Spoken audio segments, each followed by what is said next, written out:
Olá, meu nome é André e o vídeo escolhido do professor Ricardo foi o vídeo 27, sobre ensaios visuais e líquidos penetrantes. Os ensaios visuais são basicamente os mais comuns e presentes no nosso cotidiano, como por exemplo na compra de algum produto ou alimento a gente sempre busca observá-lo bem para aferir a sua qualidade. Na indústria, é um ensaio que sempre precede qualquer outro. Ele geralmente é utilizado para determinar a condição da superfície de um componente, o alinhamento, sua forma ou até possíveis evidências de vazamentos. Também é possível observar a região subsuperficial de materiais translúcidos. Em superfícies de fácil acesso, o ensaio é realizado a olho nu. Pode-se utilizar lentes de aumento ou então um sistema de vídeo. Já as que não possuem acesso podem ser inspecionadas com a utilização de endoscópios. Os mais modernos utilizam uma câmera de vídeo, que são guiadas para dentro da cavidade a ser examinada. Nesta aula, o professor até citou como exemplo o exame a endoscopia, né? Um exame que é realizado para visualizar ali, os órgãos do nosso sistema digestivo. É considerada uma técnica de inspeção subjetiva. Por quê? Porque ela é executada com o uso da visão, ela pode ser auxiliada ou não por instrumentos ópticos, e ela vai depender 100% da interpretação do inspetor, né? Na interpretação do seu conhecimento, do seu treinamento e também da sua atenção. É o ensaio não destrutivo mais utilizado por sua simplicidade e baixo custo. Deve-se preceder sempre qualquer outro método de ensaio. Boa tarde, meu nome é Felipe Aidan Pedrosa, vou falar mais um pouco sobre os ensaios visuais. Os ensaios visuais são divididos em dois métodos principais. Ensaio visual direto, que é visual propriamente dito, com no máximo auxílio de lupas ou lentes para facilitar a visualização. E o segundo método é o de ensaio visual remoto, onde possui materiais e equipamentos que são utilizados para conseguir visualizar a peça, sejam esses equipamentos telelupas, fibroscópios, boroscópios ou espelhos. Por mais que o nome seja ensaio visual, outros sentidos podem ser usados, sejam eles auxiliados por equipamento ou não. Utilizando um martelo em uma peça, por exemplo, poderá observar uma possível casca de óxido, uma trinca, ou até acionar a audição para alguma interpretação de acordo com o barulho. Assim como o estetoscópio, que serve para ouvir ruídos ou vibrações anormais na peça, e o outro aparelho é o estilete, que pode se aplicar à peça para visualmente identificar se a dureza está aceitável ou até se a tinta está aderida bem à peça. Para aplicar o ensaio visual, será preciso observar a peça desejada em uma angulação mínima de 30 graus Celsius e além de uma distância máxima de 600 mm ou 60 cm. Essas medidas são baseadas na norma publicada na ISO 17637 de 2003. Essas são algumas aplicações de ensaios visuais. Na primeira imagem, o observador utiliza de uma lupa para poder enxergar com mais clareza um local dessa peça que não seria de fácil alcance. Na segunda imagem, temos um outro material que, nesse caso, mede a angulação, já que não é possível ter uma medida de angulação somente de observar a peça. Então, ele utiliza esse equipamento. E na terceira imagem, vemos um boroscópio, que possui um sistema de transmissão de imagem via fibra ótica. Esse pequeno tubo seria inserido no local onde seria feita a inspeção e a imagem apresentada na tela. Bom, então aqui eu vou falar um pouco sobre líquidos penetrantes, que é outra técnica para ensaios destrutivos, né? Então, os líquidos penetrantes, ensaios de líquidos penetrantes, têm como finalidade detectar descontinuidades superficiais e abertas na superfície, como trincas, poros e dobras. Ele é aplicável em todos os materiais sólidos e não porosos, e também em materiais que a superfície não está muito grosseira.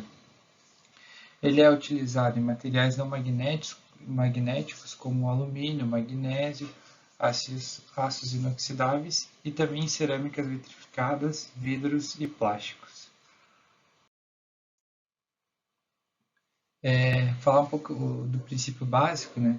Esse método ele consiste então em fazer penetrar na abertura da descontinuidade um líquido. Após remover esse líquido da superfície, então todo o líquido que fica na parte externa do material, depois que remover esse líquido, com o auxílio de um revelador, o líquido sai da descontinuidade. Então o que estava dentro da descontinuidade, ele sai, e é possível, quando ele sai, forma uma imagem de descontinuidade que fica desenhada na superfície. Aí, dois pontos importantes aqui também são a capilaridade, que é a capacidade que o líquido tem de entrar nas trincas e ficar retido nas mesmas. Então, o quanto ele é capaz de ficar lá dentro. E também aqui, outro termo é molhabilidade, que seria a capacidade do líquido se espalhar sobre a superfície ensaiada. Para a limpeza da superfície, fazemos dois tipos de limpeza, a mecânica e a química. A limpeza mecânica foca na eliminação de óxidos e escórias, usando, por exemplo, lixas para remoção. Já na limpeza química, são usados solventes para remoção de óleos, pinturas e outras substâncias que possam interferir na entrada do líquido penetrante. Alguns cuidados a mais devem ser tomados à superfície, como evitar processos de esmerilhamento, jateamento e qualquer processo que remova o metal, pois esses processos podem bloquear as aberturas da superfície, o que pode impedir que o produto penetrante de fato penetre na superfície. O líquido penetrante, que geralmente apresenta coloração vermelha, pode ser aplicado por pincel, pistola, spray ou então por imersão. Deve-se escolher um método mais condizente com a situação. Ao ser aplicado, forma uma película na superfície e, por capilaridade, ele penetra na descontinuidade. É necessário certo tempo para que a penetração ocorra, e esse tempo varia de acordo com o material, com o tipo de penetrante e com a temperatura do ambiente. Aqui vemos a norma ASTM 165, que classifica os penetrantes de acordo com a sua remoção de excesso. Por exemplo, o tipo 1, que é o penetrante fluorescente, vendo o método A, que pode ser retirado o excesso apenas com água. Ou então, por exemplo, o tipo 2, utilizando o método B, onde usamos primeiramente uma emulsificação e, para a remoção do excesso, uma lavagem com água. Então, após a aplicação do líquido penetrante, a gente tem a etapa de remoção do excesso do penetrante. O objetivo é retirar qualquer resíduo da superfície que influencie na análise. E ele tem o uso de líquidos adequados dependendo do penetrante, e também jatos, panos, depende da direção, pressão, enfim. Após essa etapa, a gente vem à etapa de revelação, onde é aplicado um filme uniforme de revelador na superfície, como pode ver na imagem. Ele vai por cima dessa discordância que ficou o penetrante. Esse revelador pode ser um pó fino, que é talco ou sílica, e esses aí são recomendados para discordâncias grandes. A gente tem os úmidos, que é o álcool que não é aquoso, e a água, e tem um método antigo que é a película. O modo ele pode ser a seco ou em suspensão, e a função é absorver o penetrante, fazendo com que as continuidades sejam reveladas. Tem um tempo pré-determinado para essa revelação. Aqui tem uma tabela, o tempo depende do material, da forma e do tipo de descontinuidade, e é todo normalizado. Após isso vem a fase de avaliação e inspeção, onde as manchas do revelador são avaliadas, depende de algumas condições do ambiente, tal, que seja boa luminosidade ou luz negra, depender do líquido penetrante do revelador. E os resultados têm que ser baseados no código de fabricação da peça, norma ou especificação. Depois disso, a gente tem a última etapa, que é a limpeza, que tem como função retirar resíduos que possam prejudicar etapas posteriores na linha de fabricação. Geralmente, solventes, banhos e agentes químicos dão conta dessa etapa. Então, aqui na última parte do vídeo é comentado sobre o registro dos resultados, que é o relatório. Esse registro deve conter todas as informações do ensaio e os seus resultados, e ele deve ser feito durante ou logo após a execução do ensaio para garantir que não vai ser esquecido, não vai ser deixada nenhuma informação para trás. Esse registro deve conter descrição da geometria, do desenho, do material das peças, as variáveis do teste, como a temperatura no dia, o clima, a marca do produto utilizado. Deve conter os resultados do ensaio, o laudo e a assinatura do responsável, do técnico. Em resumo, do ensaio de líquido penetrante,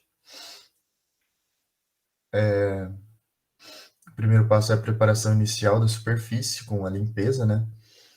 Depois tem o tempo para secagem desse produto de limpeza, daí a aplicação do produto do contraste, e após tem o tempo de secagem desse produto, e depois é feito a remoção do excesso com água, uma lavagem suave, depois a aplicação do revelador e depois a secagem do revelador, a avaliação e a confecção do laudo final e, dependendo da peça, se exigir a limpeza final de todos os produtos.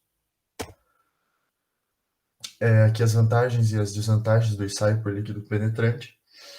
É um ensaio simples e de fácil interpretação. Por ser um ensaio simples, ele tem um fácil treinamento também. Ele pode ser feito em quase todos os tipos de materiais.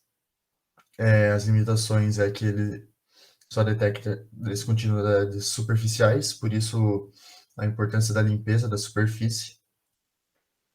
Ele não pode ser feito em materiais porosos ou absorventes, porque ele vai acontecer de ter um excesso do produto de contraste e vai afetar o resultado.